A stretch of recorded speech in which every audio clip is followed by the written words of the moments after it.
Hello' friends, আশা কৰোঁ সকলোৰে ভালে আছে। আজি আমি বানাৰসত আছোঁ। এতিয়া ৰাতিপুৱা 3টা বাজিছে। মই আৰু মোৰ ফেমিলি আজি এই 3টা বজাত ৰাতিপুৱা 3টা বজাত আমি মহাকুম যাম, প্ৰয়াগৰাজলৈ। এতিয়া 4টা বজাত আমাৰ গাড়ী আহিছে। এতিয়া এইবিলাক বানাৰসৰ এইবিলাক গলি হয়, বহুত গলি, তাৰমানে অসংখ্য গলি। আমি ইফালেও গ'লেও যাবলৈও গলি, সিফালেও গ'লেও। এতিয়া 1 কিলোমিটাৰ আমি খোজকাঢ়ি যাব লাগিব। সেই খোজকাঢ়ি গৈ পেলাই আমি 4টা বজাত ড্ৰাইভাৰক লগত লগ পাই আমি তাত প্ৰয়াগৰাজলৈ যাব লাগিব। চ' আপোনালোকৰ ব্লেছিং লাগিব। মানে অকণমান ক'বলৈ অকণ লাজো লাগে, মানে এতিয়া আজিলৈকে এনেকৈ কৈ পোৱা নাই যে, কৈছোঁ কিন্তু তেওঁ বুলি আৰু লাজ লাগেই আৰু কিনো ক'লা অকণমান কৰিম বাৰু, চেষ্টা কৰিম।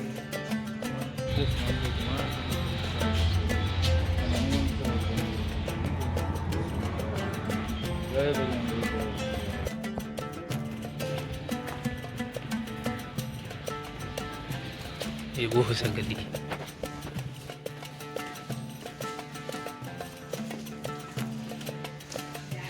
এনেকুৱা ৰাস্তাতে আমি এতিয়া 1 কিলোমিটাৰ যাব লাগিব। ইয়াত 1 কিলোমিটাৰ গৈ পেলাই আমি নিজৰ টেক্সিখন পামগৈ। টেক্সিখনত তেতিয়া আমি যাব পাৰিম। আহক, চব চুনচান ৰাস্তা। এতিয়া চুনচান হৈ আছে, কিন্তু পিছত পূৰা মানুহ ভিৰ।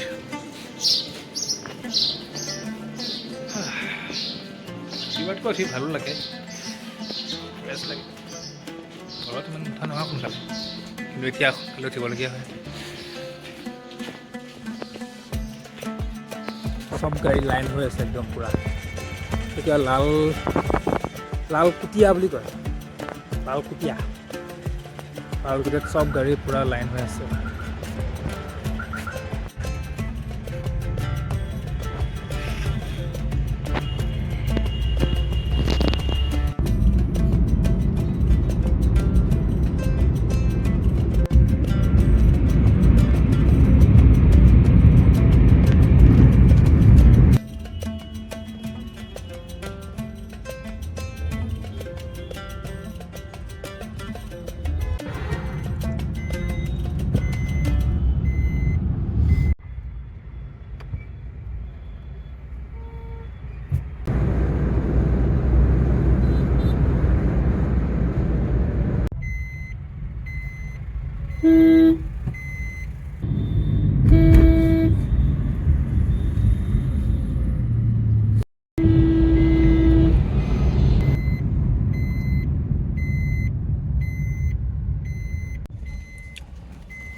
গেট বন্ধ কৰিছে, কোনো যাব পৰা নাই।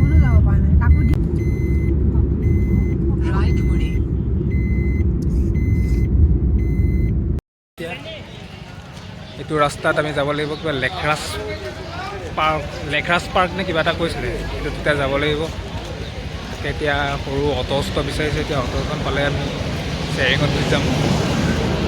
তাকে আৰু নহ'লে আমি এতিয়া খোজকাঢ়ি যাব লাগিব। এনেকৈ এইটো ৰাস্তাটো খোজকাঢ়ি যাব লাগিব। গৈ থাকোঁ যিমান দূৰ। অটো নাপালোঁ কাৰণে এতিয়া বাইকতে আহিছোঁ। পাপাই মই বাইকত আহিছোঁ, আৰু মা এতিয়া পিছফালে আহিছে এটা ভাইটি এটাৰ লগত। বহুত ভিৰ আছে। এতিয়া আমিতো বাইকতে আহিছোঁ।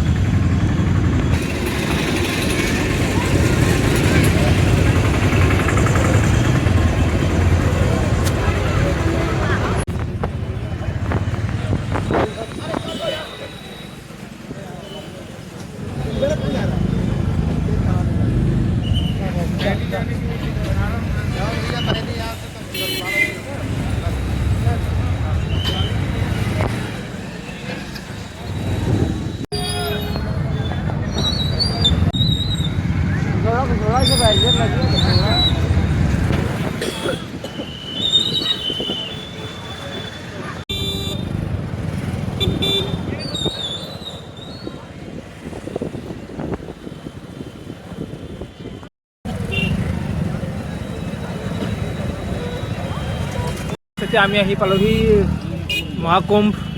এয়া মহাকুম্ভত আছোঁ আমি। ইয়াত অলপ ভিৰ কমেই লাগিছে, দেখাত বাৰু কমেই লাগিছে, কিন্তু আৰু এতিয়া ভিতৰলৈ সোমালেহে গম পাম যে কিমান ভিৰ হৈছে নে কমিছে নে কিমান। বৰ্তমান আমি এতিয়া বাইকত আহিলোঁ, সৰু সৰু ল'ৰা দুটাই আমাক ল'লে আপোনাৰ এখনত 200 টকাকৈ।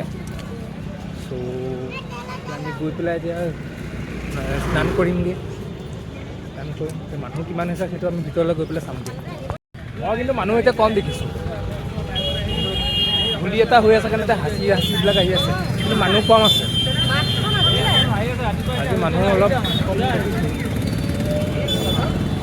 আৰু কিমান মানুহ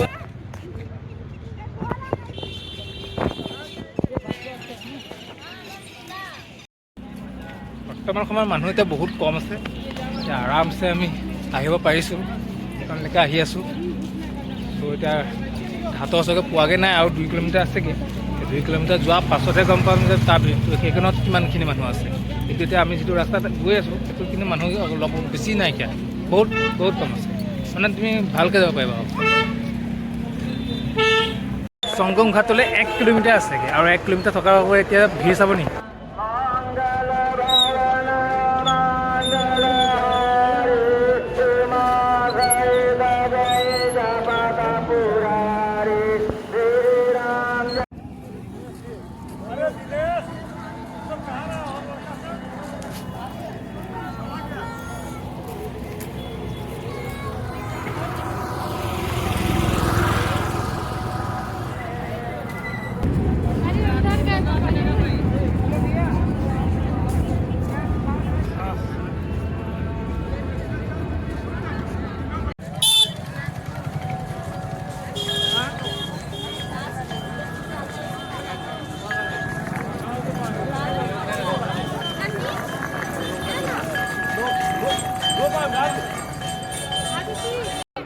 ফ্ৰেণ্ডছ, পাই গ'লোহি আমি এতিয়া সংগম স্নান ঘাট বুলি এটা আছে। ইয়াত সকলোৱে এতিয়া গা ধুইছে। আমি এতিয়া গা ধুমগৈ। গৰমো উঠিছে বহুত, কালি গৰম একদম পূৰা। এতিয়া গা ধুবই লাগিব। দেখিছেনে?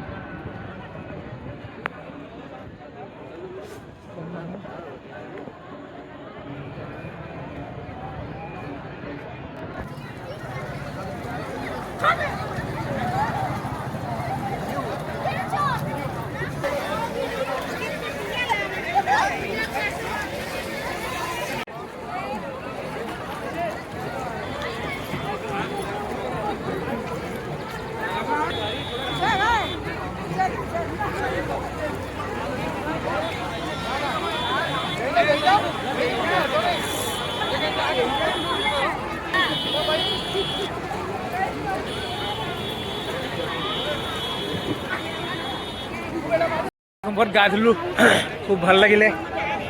একদম once in a lifetime experience. চ' ভাল লাগিলে, জীৱনৰ কাৰণে তাৰ সাৰ্থক হোৱা যেন লাগিলে। বহুত ভাল লাগিলে। সকলো মানুহে গা ধুইছেহি, মই ইয়াত গা ধুলিহি।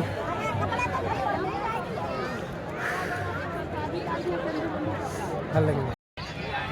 চ' গাইজ, মোৰ জীৱনৰ এইটো বহুত মেমৰেবল দিন হৈ ৰ'ব যে 144 বছৰৰ পাছত এই মহাকুম্ভত 2025ত মই গা ধুবলৈ পালোঁ, মই স্নান কৰিবলৈ পালোঁ, আৰু মোৰ ফেমিলি স্নান কৰিবলৈ পালে। এইটো মই বুজাব নোৱাৰোঁ কি ভাল লাগিলে। মই এতিয়াই পানীত একদম ডুবকি মাৰিছোঁ। সেই সময়কণত একদম মনটোত মানে একদম অকল শিৱৰ মুখখনেই ওলাই পৰি আহে, অকল শিৱৰ মুখখন। তাৰ বাহিৰে আৰু মনলৈ একো অহা নাই। যেতিয়া একদম পানীৰ মাজলৈ তললৈ সোমাই গৈছোঁ, অনলি শিৱৰ মুখখন আহিছে। মানে মই কৈছোঁ নহয়, একদম তেখেতৰ ব্লেছিং দিয়াৰ নিচিনা লাগিছে আৰু। চ' ভাল লাগিলে আৰু মনটো পবিত্ৰ লাগিলে আৰু সেয়াই।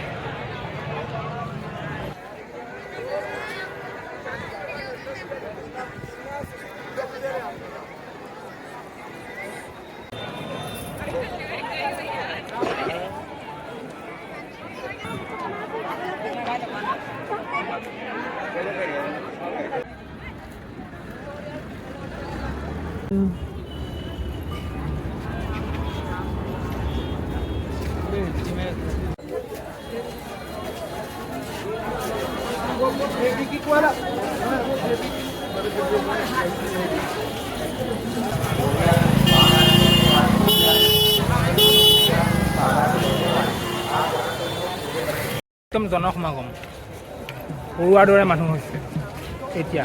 ৰাতিপুৱা সময়ত ইমান বেছি নাছিলে, কিন্তু এতিয়া মানে কোনফালে সোমাই পেলাই কোনফালে ওলাম ধৰিবই পৰা নাই। মুঠতে ওলাই আহিছোঁ আৰু বগৰীৰে খাই খাই।